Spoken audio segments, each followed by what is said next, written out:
Thank you so much. Thank you, Michael. Thank you, Michael, for a very generous introduction. It's good to be back here again. Very good morning to all of you, and good to be in ASEAN House and to provide you with the update on where we are today, and especially I'm sure many of you thinking about where Indonesia is going after election, the new government, and the commitment that Indonesia being made and all the progress that we've been made, and how we are going to navigate the global environment, which is not easy. So let's start with this global environment. We do understand that globally the change in this geopolitics have the really significant implication. The world becoming fragmented. You talk about onshoring, offshoring, friendshoring, managing the engagement and so on. And that is just the word saying that the word globalization is becoming fragmented. And that's create huge implication for all emerging countries, especially for the Asia, and especially for ASEAN and for Indonesia. Because this region has been actually reaped the benefit of globalization in the past 4 or 5 decades. Many of the progress being made in the ASEAN, China, +3, South Korea, Japan, they are all coming from this integration with the globalization and with the global economy. With this geopolitical tension, a lot of what you call it immediate short-term implication, for example, like the tension or war in Ukraine, now in the Middle East, they disrupted potentially or as already creating the disruption on supply chains.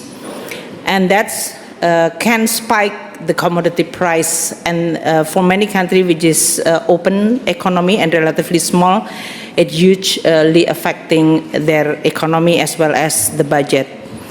Second one is also because of this high commodity price post-pandemic, creating a pressure on inflation. And that's why the policy adjustment by especially advanced countries, both in the United States, European, and here in UK, I think will create also another pressure for many developing emerging countries, responding by hiring interest rate in a very short time, in such a very speed, and now still higher for longer. It's like the vacuum cleaner, you actually taking many of the capital out from the emerging country. If you are not resilient enough, then those country is going to be in a very serious difficulty.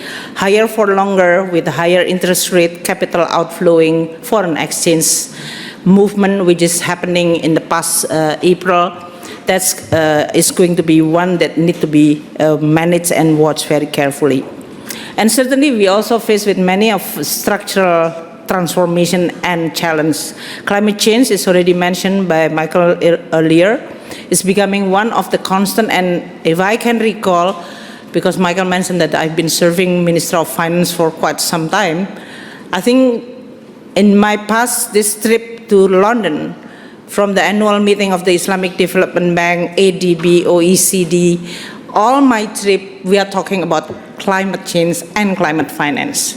So there is no finance ministry which cannot say anything but climate today. And that's become, at least for the Indonesia, is becoming an advantage. Because Indonesia is the one who actually initiated the meeting of the finance minister to discuss climate. That is back in 2013, when we were actually hosting the COP in Bali, UNFCCC. Since that, the tradition of Ministry of Finance and even now Central Bank talking about climate change become a trend. So we were a trendsetter at that time. And today, I think the discussion is becoming more and more technical about how this financing can be generated. Another issue that need to be considered and always change as well as affecting the global economy, but also for many developing countries, is the digital technology with the artificial intelligence. And for the ASEAN, many of the ASEAN +3, in this case, Japan, South Korea, and China, aging population is becoming one of the most important. So these are all the environment in which we are operating. Never a dull moment. It's always like a challenge, new coming, but also something which is structural and fundamental. So that risk which is accumulated post-pandemic, creating the performance of the recovery of the global economy, not really in an encouraging level. Growth in the global economy is still stabilized but low, even though the inflation is already down, but still relatively high, and commodity price is starting adjusting last year and continue at the level of relatively adjusted level, which is low for Indonesia, meaning that this is going to affect our revenue on the budget. Manufacturing activity is also weak because of the global trade, which is weakening. Global manufacturing index, which is still at the expansion, but they are actually down to close to the 50, which is actually the borderline of the contraction. 47.8% PMI is in a red, that means in this case contraction, and 52% of the PMI which is measured is in a expansion. Indonesia, if you look at the right side on the red curve, we continuously PMI always in an expansion. I think Indonesia and India is relatively in the two position which is continue stable at the relatively good level. Even our neighboring country on ASEAN, they are suffering from this weakening global economy, weakening global trade, and also weakening their manufacturing activity. With that kind of environment, Indonesia has managed relatively well in navigating those risks. Our GDP growth is relatively stable at 5% in the past post the pandemic, but also before pandemic. So almost 1 decade Indonesia relatively in a 5%, even during the pandemic in which we are suffering from the negative growth, but we are only contracting by 2%. I think you are all seeing many countries is actually suffering much deeper contraction, and then immediately we have a V-shaped recovery and then steady at the 5%. Don't forget that this 5% is actually during those very turbulent environment. Interest rate high, geopolitical tension, disruption, commodity boom and bust. So this managing and maintaining 5% is not an easy. And it is because of both domestic factor that we try to maintain both on the demand side as well as on the production side. So we make sure that there is a transformation in the economy, that we are going to be more resilient from this global environment. And because the size of the Indonesia economy and domestic demand quite significant enough, we were able sometimes to withstand those external shock. This is also contributed by the regional relatively performance evenly across big island in Indonesia. Java is for sure that we are continue growing around 5%, but you can also see Sumatra, which is now picking up close to 5%. Bali, which is hard hit by the pandemic, is now recovering close to even 6%. Kalimantan, which is the location of our new capital city, is also growing by above 5%. Sulawesi traditionally is the island with the very high good performance of growth, continue growing above 6 or even close to 7%. And Papua in this case is quite volatile but relatively in a decent level.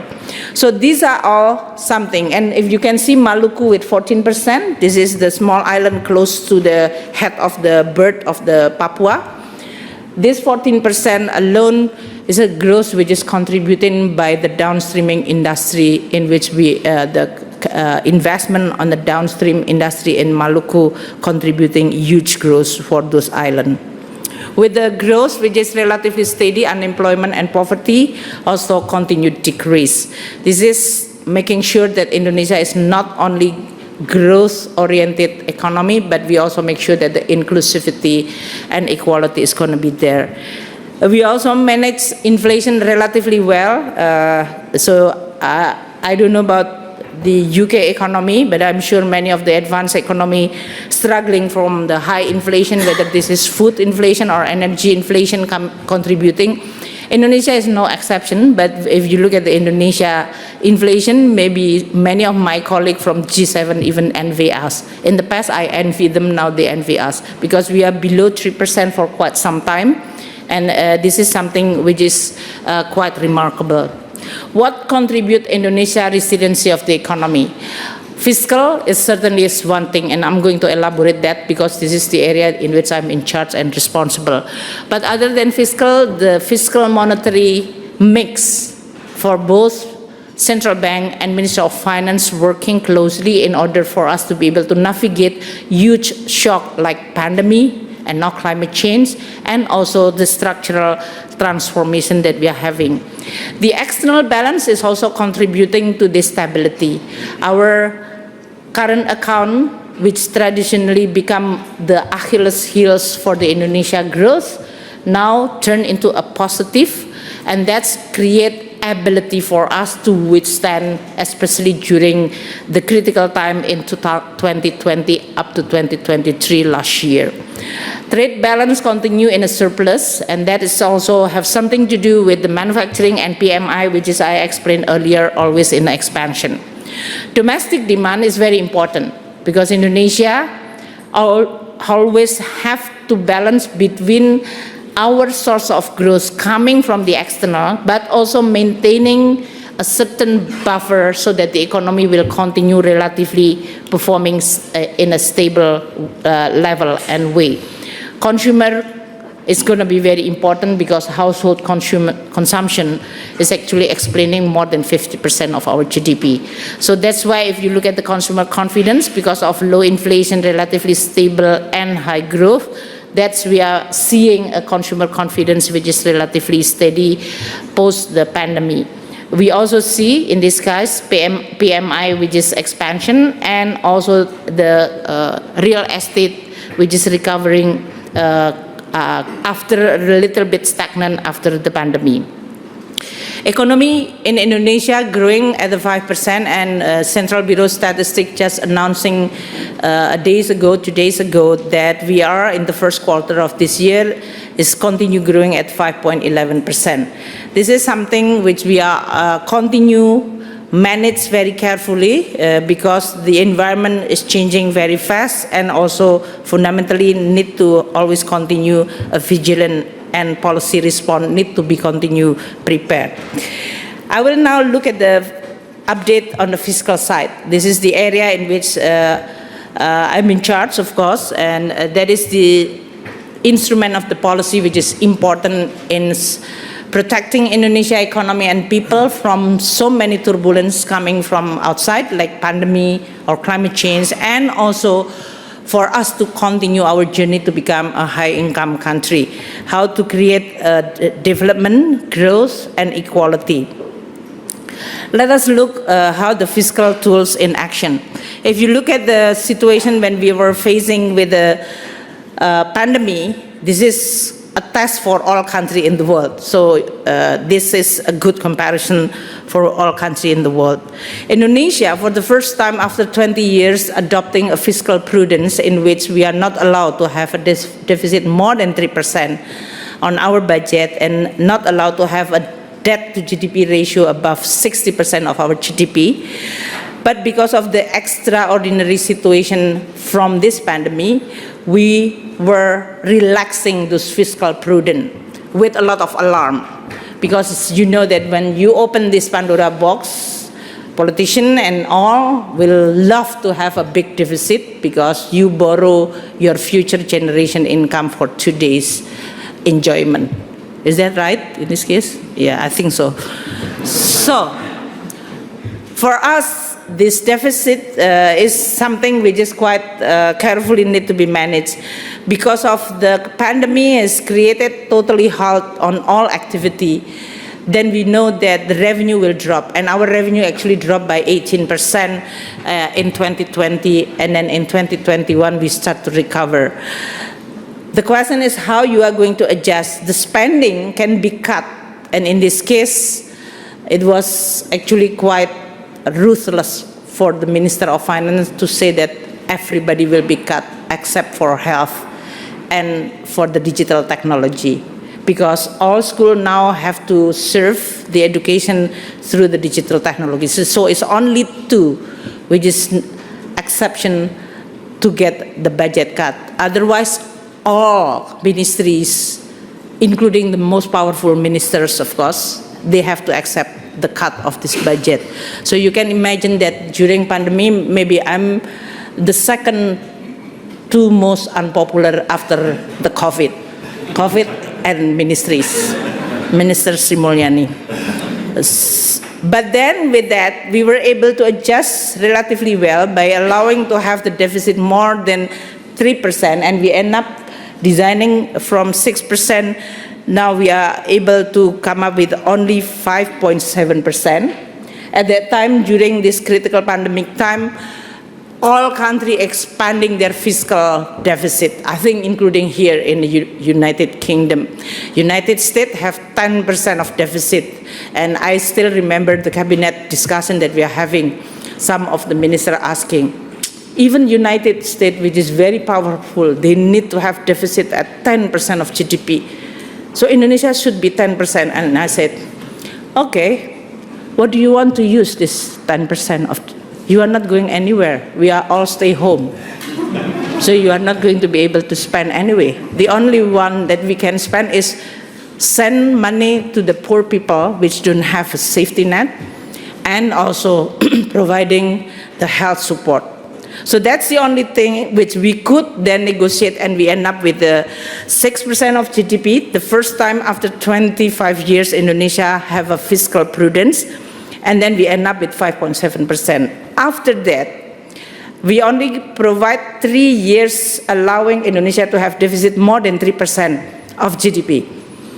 Some rating agency asking me at that time, I think I remember S&P asking me, Mulyani, how do you know that the COVID is going to be over by 3 years and you are going to recover your deficit below 3% within 3 years? And I asked them, do you know about the COVID?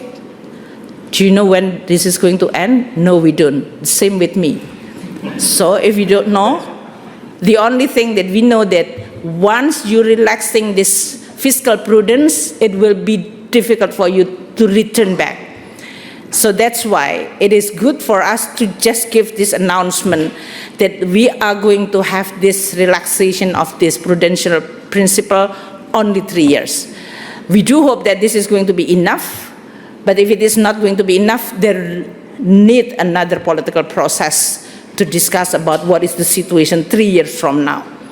So that was like the case, and then Indonesia ended up that we were able to consolidate fiscal only 2 years. So after 5.7%, the following year, 2021, we have the deficit 4.8%, and then 2022, we've already returned to below 3%, 2.5%.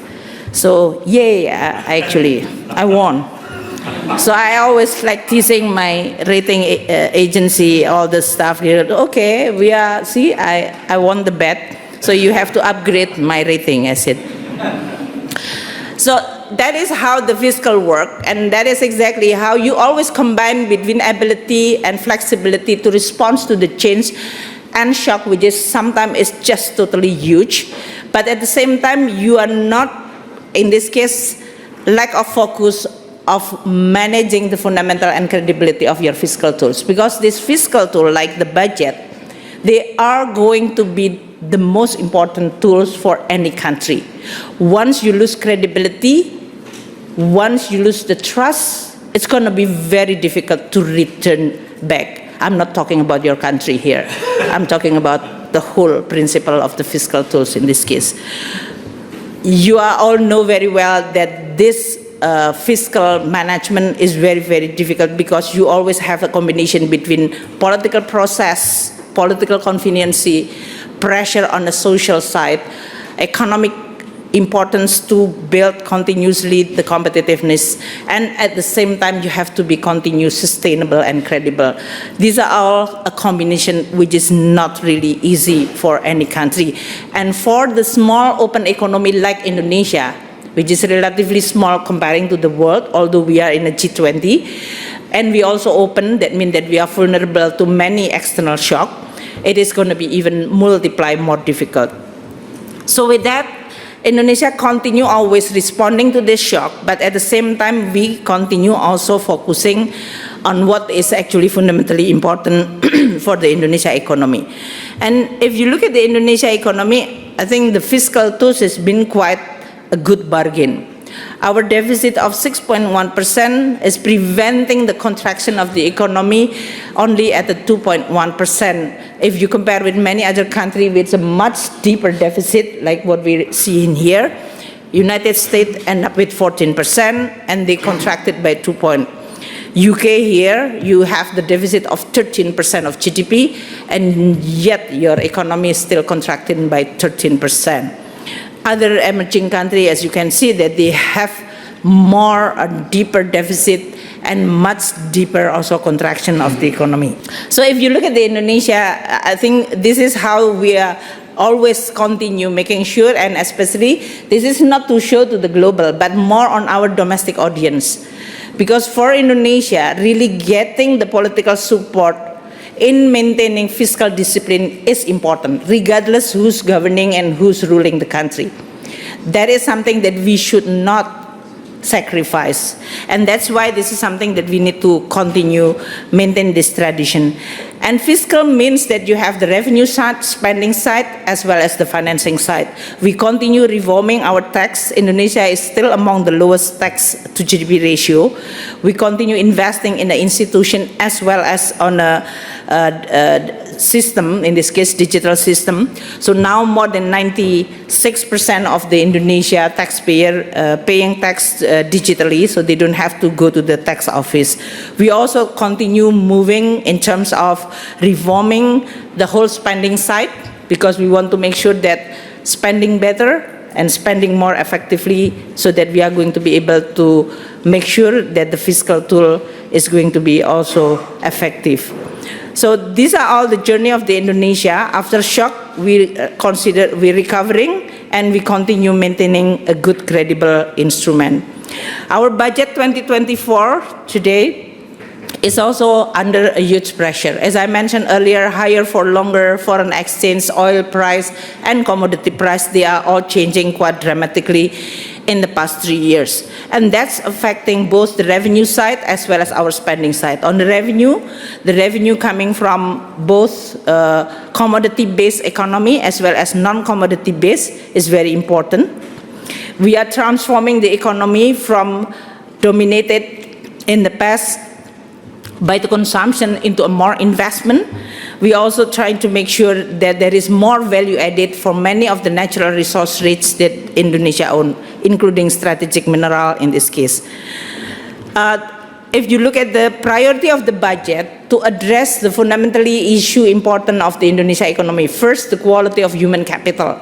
So health, education, social spending is very important. It's not about the how much you allocate, but the discussion more in a detail about how you are going to spend those allocated budget.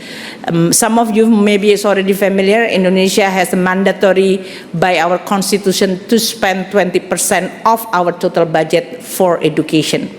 And that's why Indonesia were able now to establish what we call it the endowment for the education.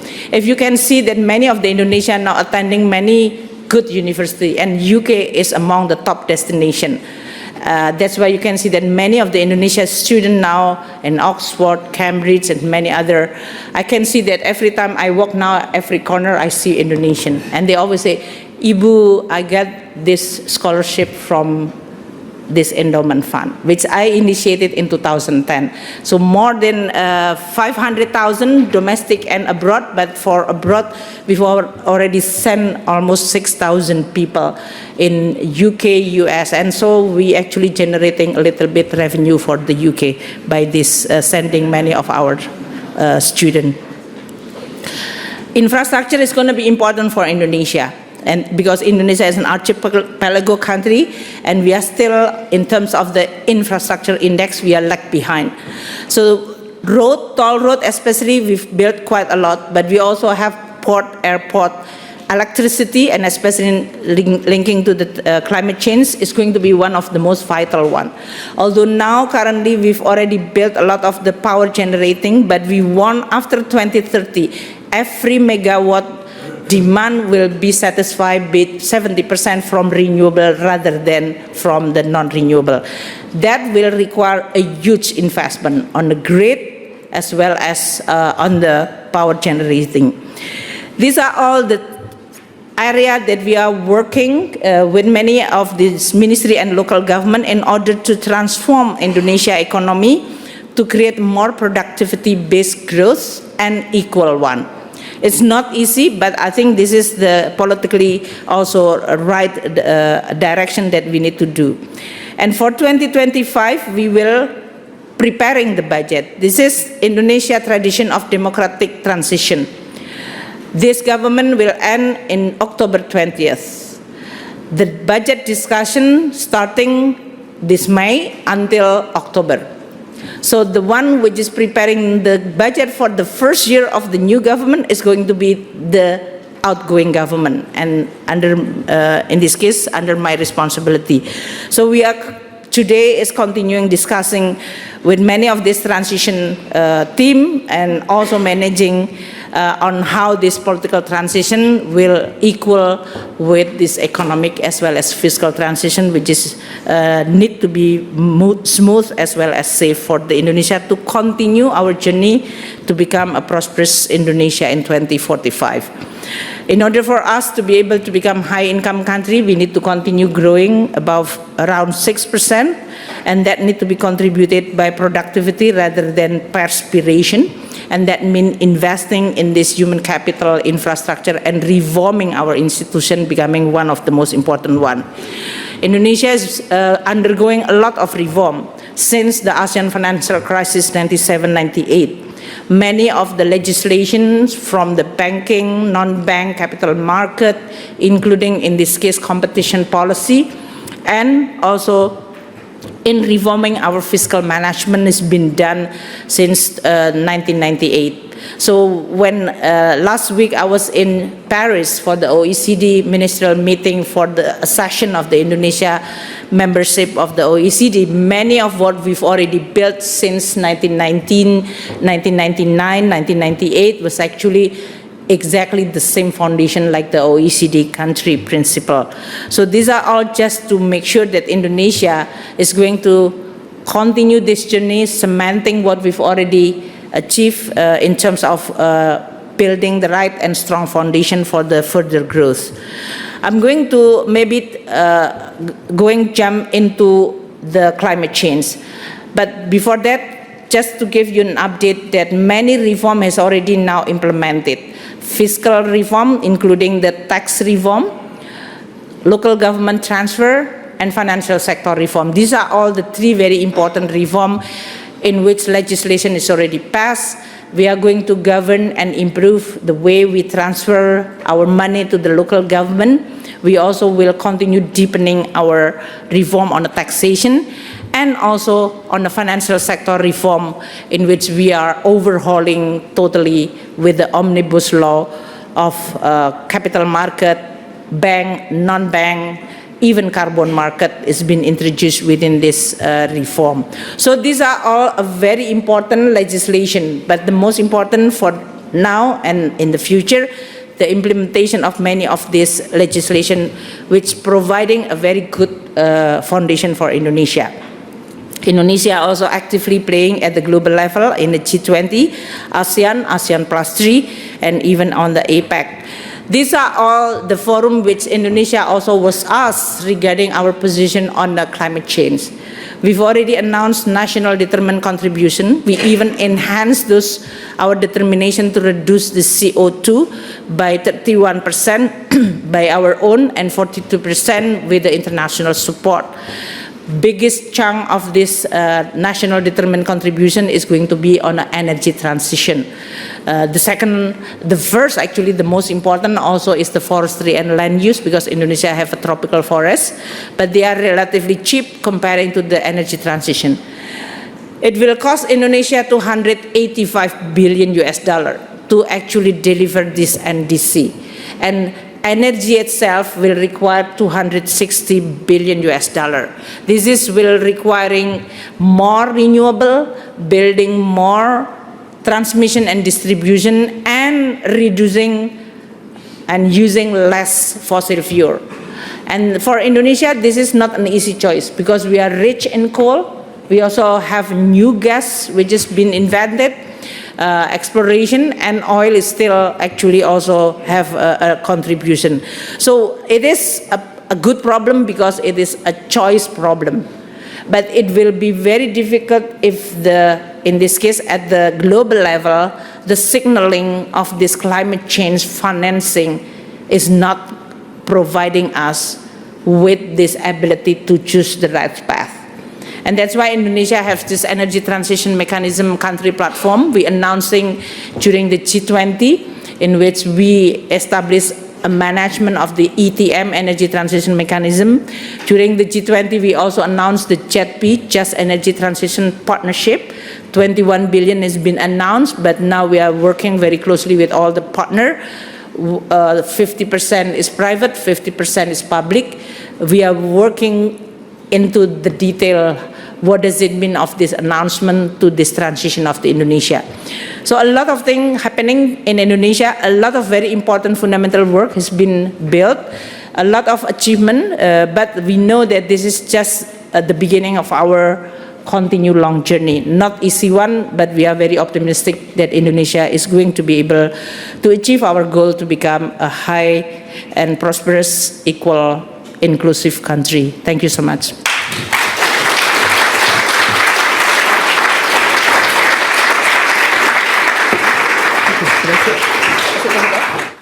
So good to see you again, and thank you very much for being here. I know you've had an extraordinarily busy travel schedule, so thanks for coming to Asia House. There's a general assumption that you won't be part of the next government. That's the tone of your speech too. First question has to be, is that a reasonable working assumption? Some of you looks very surprised, so I also surprised with this question. No, but serious answer, Indonesia is a presidential system within our politics. So the new elected president has been decided. So I think this is going to be a very critical and important transition. The new elected president and the vice president, they actually continue communicating that they will bring continuity. So we are hoping that many of these fundamentals that we've already discussed earlier is going to be continued, but at the same time also improving. So continuity with the improvement, I think that's important. Regarding the cabinet, unfortunately, Michael, I cannot answer that question because that is only the president who knows who's going to be in the cabinet. So your aspirations should be conveyed to the right person, not to the wrong person. Thank you very much. What's the key message you would give to any incoming folks? Is it fiscal prudence? You said do not sacrifice fiscal prudence, something along those lines. Is that the number one message for any incoming finance minister? Well, I think all the political parties recognize in order for us, Indonesia, to continue this journey, you really need to continue maintaining the good foundation. And that's good, because this is not about one person, but shared by all important parties in Indonesia. Indonesia is not like in the UK politics in which you only have two parties.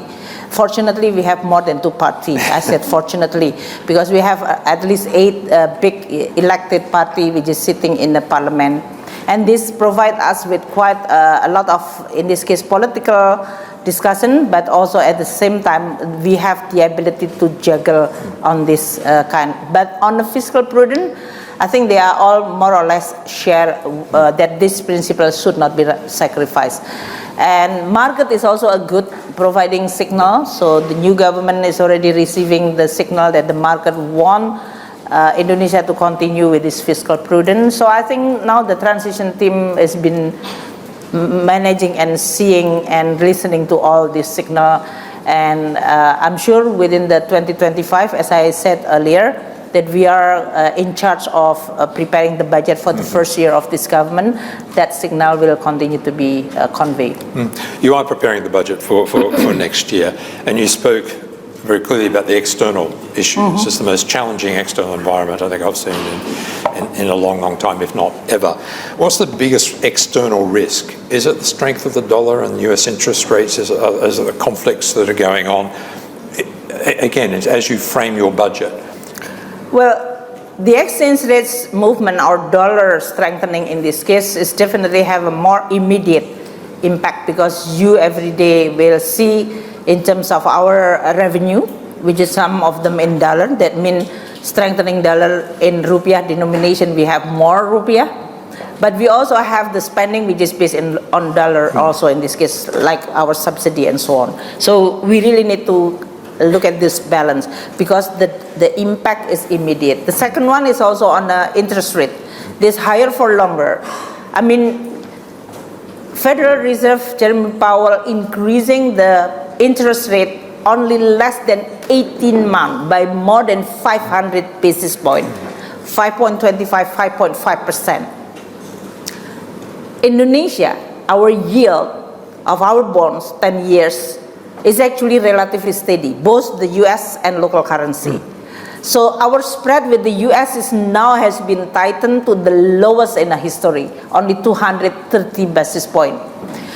And that's why this is a good achievement, because many of bondholders, and by the way, I'm here because I'm going to see many of these important bondholders, they're going to still continue to see Indonesia as a good investment place. But certainly the pressure at comparing the risk return is going to be there. So for us, again, this US strengthening interest rate higher for longer is going to have a more immediate impact. But if you ask about what is going to be like the big game changer, geopolitics and climate change. Yep. Oh, and then digital, the artificial intelligence. I actually just received that people can really replace me with AI, which is, I think, is good. So you don't need Mulyani. You can have AI. So that's going to be quite a game changer, I think. And you and the central bank, you and Pak Perry, work very closely together. You make a feature of that. He's spoken to us about it, and so have you. You talked about it there. Again, is that a policy you would advise that continues into this next government? Well, central bank is an independent since 97, 98, when Indonesia have the banking and economic crisis. A lot of governance and fundamental of the way we establish our institutions changed quite dramatically. One is the independence of the central bank.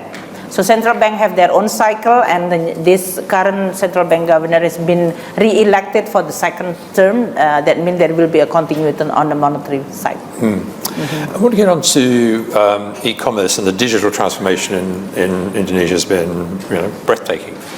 But the moratorium on tax, by the way, was extended by another 2 years at the last WTO meeting. You've opposed that. Again, looking out in a couple of years, do you see that changing, and what sort of impact will that have on revenue generation in Indonesia? Well, on this moratorium, it's not actually related to the revenue, because it's not generating revenue in a way. But I think all countries in the world should recognize that the world will be governed and will be actually affected by this digital technology fundamentally, including the trade between countries, movement of the people, capital, and so on. So within our law of the customs, we actually recognize that the flow of goods and services is not only in the form of this just the real thing, but also on a digital thing. And that's why we said that it will be very good for the global, including WTO, to recognize that digital movement, whether this is on services. I think Indonesia more and more now enjoying the movie streaming from the company. I don't have to name the name of the company because it will be seen as endorsing. But that is exactly the fact of life. I mean, song, movie, and even payment system and so on. So this will create quite a fundamental question for a country, any country in the world. Do we have any control? Or if we want to control, what do you want to control? What is the purpose of each economy? What is this landscape change and fundamental change will affect our ability to achieve our goals? Because all countries not in the same level. Some countries still lag behind, fragile, low and lowest least developed, other low income country, other middle income country, other in a more advanced country. But all countries will be affected by this one. And for country which is lag behind, it's going to be even more difficult to catch up when you are not putting the fair level playing field. So that is a little bit long answer, but it is not about revenue, it is about recognizing that the digital technology is become one that need to be put into consideration how you design the right policy and just policy across country. You've led the climate change agenda in Indonesia, and you've been very passionate about the provision of green finance. In fact, Indonesia, I think, was one of the first to Asia to issue a green bond. Is there momentum? Is there a risk that we'll lose momentum, not only in the new government, but given the various geopolitical risks that everyone is facing at the moment? Well, as a finance minister, we also try to continue improving and diversifying our instrument.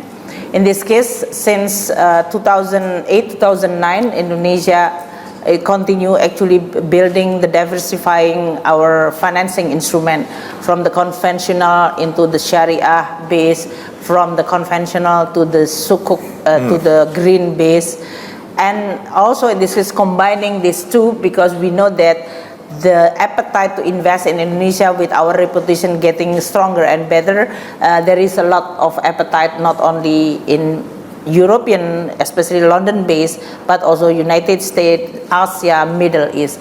So green instrument like the green bonds is already issued, and I think now total more than 8 billion or 6 billion that we've issued. And here we actually mostly also issuing in here. So London, regardless what your situation, still actually being seen as a good financial center. Discussion among the finance minister in the last meeting, in spring meeting in Washington DC, saying that issuing green bond is not giving you a green premium, meaning that either you are green or conventional, the investor is just price you and provide you with the same yield. So it's actually market fail on recognizing, while the green bond require a compliance which is much more quite costly, because you really have to show that this is the underlying activity or program is actually consistent with this label of green. So the market is not yet providing this kind of recognition. In terms of volume, I think this is just an instrument, meaning that Indonesia need to look at the need of this transition, and we look at the need which is going to be huge, 285 billion US dollar.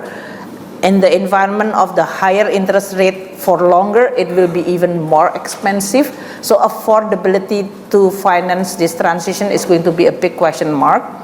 We discuss a lot with a lot of multilateral development bank, World Bank, ADB, AIIB, even Islamic Development Bank, how they are going to actually finance, because almost all their president of these MDBs saying that we are going to finance more climate change. So we discuss about whether their structure of financing makes sense. And by the way, Michael, just for your information, the price of many of this MDB is now much more expensive than I issue my bonds for the market. So that's also becoming, when they issue, it's going to be something which is, when you talk about the cost of borrowing and cost of capital, this is something which is totally different for Indonesia. So it's a good problem to have, but it is really changing quite a lot. I remember I was finance minister like 10 years ago, and Indonesia, when issue our bond, is still higher than the MDB can over us. Now it's the other way around. So it is, the price of capital becoming very important, program important, instrument is very important. But we work very, very closely with other stakeholders. Blended finance, Indonesia is already announcing it. We are also, in this case, working very closely with philanthropy as well as the private sector. Another big issue for the climate agenda is carbon pricing and carbon markets. There are a patchwork of carbon markets around the world at the moment. None of them seem to have that be harmonized in any way, shape or form. How big a challenge is that, and how important is that to delivering net zero goals? Well, I think theoretically it's very important. You talk about climate change, which is not only Indonesia or UK or Fiji Island or United States facing. This is global problem. So you talk about global public goods or global public bad, whatever you call it. So you talk about this global public commodity that is the CO2 emission, regardless where you are going to like emit, but they are creating this choking for this world. So you talk about one commodity which is the same, CO2, which is bad, but you don't have the market, or at least you don't have the integrated market globally. I remember in the G20, my colleague Christia from Canada, the Minister of Finance, saying that the price of carbon in Canada, if you are going to achieve this 1.5% avoiding the increasing temperature of the world, it should be at the level of 175 Canadian dollar. In the United States, I don't know about the price of the carbon over there. Maybe there is no carbon market yet. There is a voluntary. In European, at some point they have 75 down to 25, so it's like very volatile. Singapore, our neighboring country, is starting to have the carbon market. They start with a price of $4. Yeah. Indonesia start with the $2. So you can imagine if this is like global trade, the people from here who say that the carbon should be priced at, let's say, $75, and in Indonesia you can buy with $2, why don't we just buy this? And that's why the discussion about the carbon leak and how you are going to make sure that this national determined contribution. I think a lot of work now on this carbon market is going to be one of the most important attention in many of the discussions that we are having. And yes, it will require a lot of thinking, fundamental arrangement and governance. Yeah. I want to give some time for the audience to ask you questions, if that's okay with you. Sure. As long so as if you want not to ask difficult question. Just and the AI couldn't answer the questions we're going to ask, I promise you. I'll come to Noel Kluhane in just a moment to ask the first question, but one more from me. The aspiration to join the OECD, long-term aspiration, I assume it parallels the 2045 vision for Indonesia. Talks have started. Is it realistic? What sense do you get from the OECD? Are they enthusiastic about your joining the group? Very, very enthusiastic, especially the Secretary General Matthias, not because he's Australian and he want to have his big neighbor to be in a club, but I think strategically OECD should really, if you are become a club, which is unfortunately the name is like a rich club, which is, I think that's a misnomer. It's more like a like-minded governance based on the market. And I think that is really needed and important for many countries to be able to actually then integrate with this global economy. Unfortunately, as I mentioned, geopolitics situation today is becoming fragmented. But the like-minded country which agree that the market mechanism and open market competitive is important for your economy, I think that's important. And that's why for the OECD to know and see Indonesia would like to join, and that's will strengthening many of this fundamental reform that I've already explained to you all. It's not something, this is voluntarily, and there is a mutual feeling of for OECD is going to be good and for Indonesia is also good. And then after Indonesia announcing our accession process with the OECD, now the Thailand is also starting to apply. So it's good to have it's starting a movement. Yeah. Right. Let's go to Noel Kluhane a bit. Noel, and then Natasha will come to you after that. Okay. Thank you, Minister, for your remarks. Noel Kluhane from BDO and various ASEAN business councils. I have a particular question for you about some of President Jacobi's signature policies, which were the banning of the export of particular products, including palm oil at one stage, but more enduringly nickel, of which you have the largest reserves in the world. That seemed like a success in terms of the downstreaming effect, creating refining and manufacturing batteries in Indonesia, but maybe not a long-term strategy because batteries are increasingly made with lithium instead of nickel. So I'd love to get your thoughts on whether Indonesia will persist with that policy. Thank you. Well, Indonesia is comply with many of this, and we are hoping that the market mechanism will solve our problem, which is not it's actually not happening. So sometimes you really need a little bit what you call it, industrial policy, which is now becoming a fashion to many countries, talking about the industrial policy. I mean, the approach of the Indonesia is a combination between improving our business climate, and that's why we have this omnibus law on ease of doing business in Indonesia. We call it job creation, in which we simplify many of our regulatory policy in labor, environment, investment, as well as small, medium enterprises. All those things has been overhauled. What is the objective? Is actually for the investor to come to Indonesia and feel that, oh, okay, this is a good place to do and make sense, and I understand the regulation, so I will invest in here. On the other hand, investors sometimes need to be convinced about, okay, we export quite a lot of, including the strategic mineral. And this is not just yesterday. It's been like 60 decades or even 70 decades since Indonesia independent.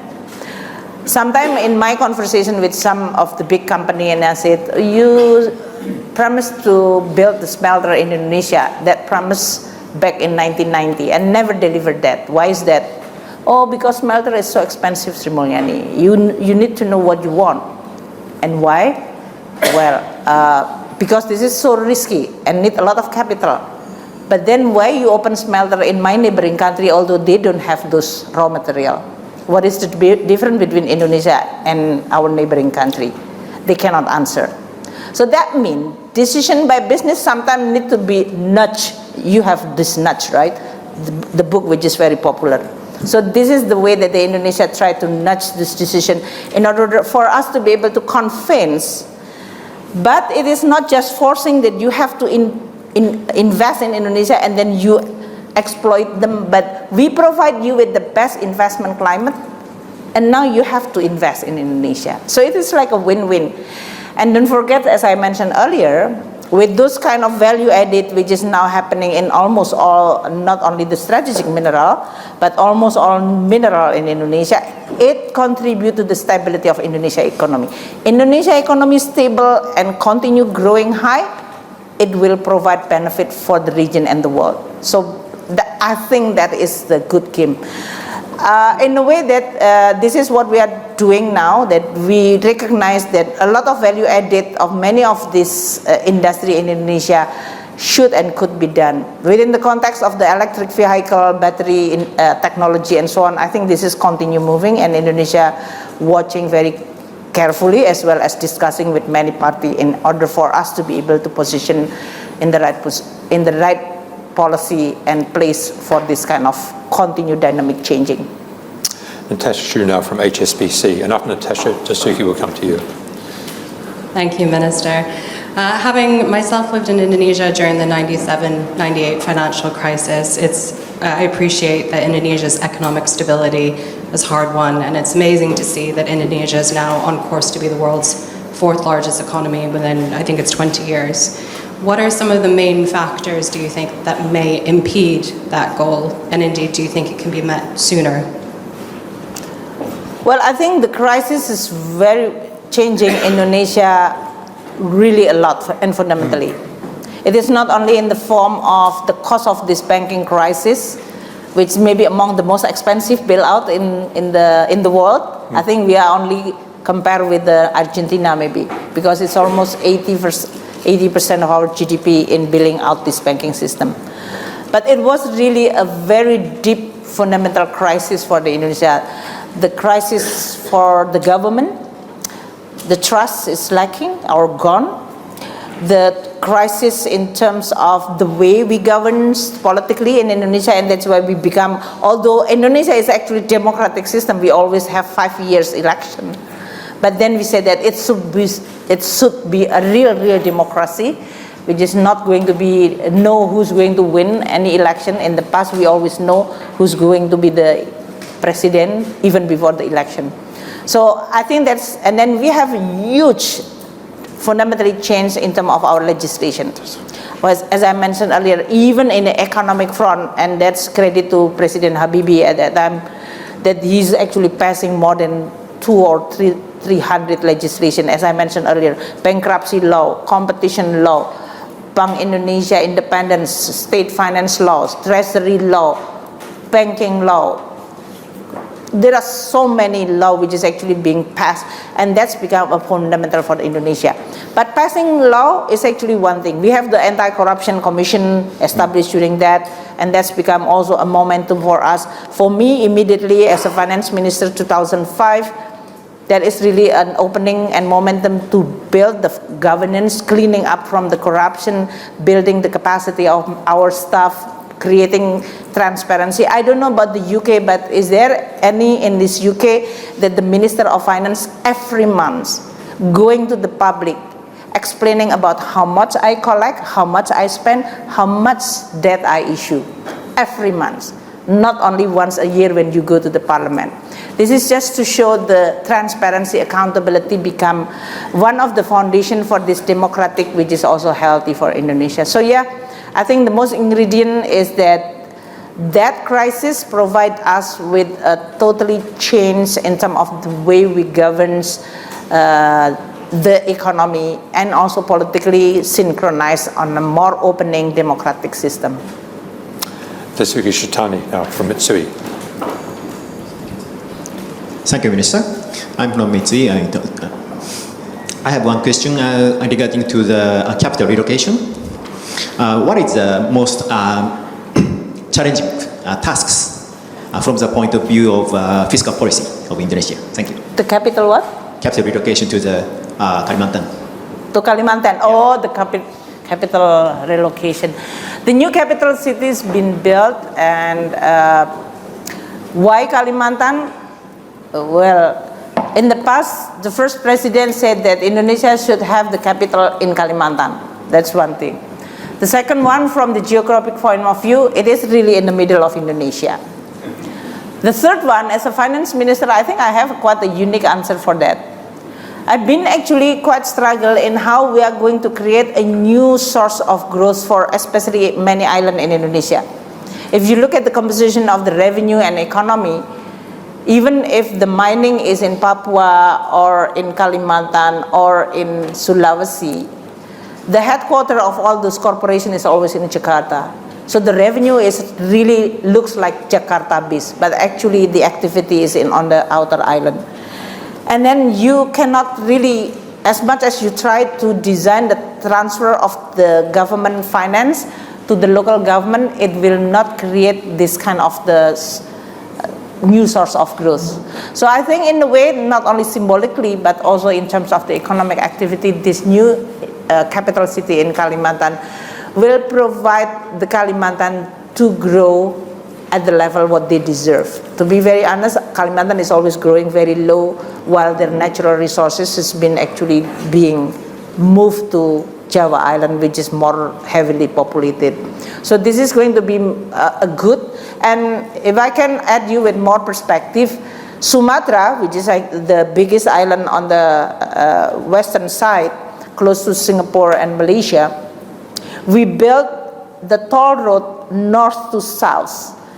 And actually, the amount of capital or spending to build this toll road is much expensive than this new capital. But everybody looking at this new capital. But this toll road is going to change Sumatra quite a lot, because they are the one who also naturally resource rich, they quite diversified. Proximity to the Singapore, Malaysia is very logical to have a much more bigger and vibrant economy. So in a way, Indonesia need to have source of growth which is beyond Jakarta or Java, and that's good. Not only just a rhetoric politically, but also moving and investing in a significant way. Tara Delaney now from Halion. It's a related question to trade, but on the import restrictions side of things, just would be interested in understanding what you see, the outlook with regard to the current quota systems, whether there may be opportunity to negotiate them, not just on an annual basis, but on, a 3 and 5 year basis, and to give more, I suppose, stability to businesses. And then just on the other side of that, just with regard to that investment and how restricting raw material imports might actually impact the outside exporting side of things, just where you feel that might be going? Well, ideally, if you talk as an economist talking about the global trade and so on, trade is supposed to be a win-win in this case, whether you're talking about export and import. But we also can see that many countries becoming industrial not because of the pure market mechanism. There is always a government support, or in this case policy, that is allowing that first forces. I think the combination is more like how you are going to combine the discipline of the market forces that will allow you to then operate in a more efficient, good governed way, vis-a-vis, as I said earlier, a nudge that needs to actually create more value added. So it is, I think, that kind of experience which also inspire us and see, for example, if you look from Japan, even South Korea, or even China, you can see this is not pure just market mechanism to become an industrial. You always have a certain policy. So yes, from the point of view that it will affect the supply chains in the other destination, but for a big country like Indonesia to be able to have a more value added, becoming more industrial, becoming middle, higher, or even higher income country, I think this is going to be a good for the global economy. Now Indonesia has become a destination of many, and having a middle class Indonesia, we are traveling a lot. We are going to UK, we are going to Europe, and so I think this is just a strategy which we know that it will be totally orthodox and conventional, but sometimes you have to do it, but not in a excessive, so that you are going to totally abandon the market discipline. So a combination between two is still needed. There is a certain discretion, but also market discipline. I'm afraid we are out of time. We could easily go on another couple of hours, and I'd very much like to, but I know you have a very busy schedule. Mulyani, I can't thank you enough for being here. You've clearly laid the foundations for a very bright future in Indonesia. I mean, the change in Indonesia over the 10 years you've been finance minister has been truly breathtaking, so many congratulations for that. Good luck with the next 6 or 8 months, because it's a very turbulent time, and I'm sure you will put in place the budget that will enable the new government to have a flying start. Ladies and gentlemen, please join me in thanking you.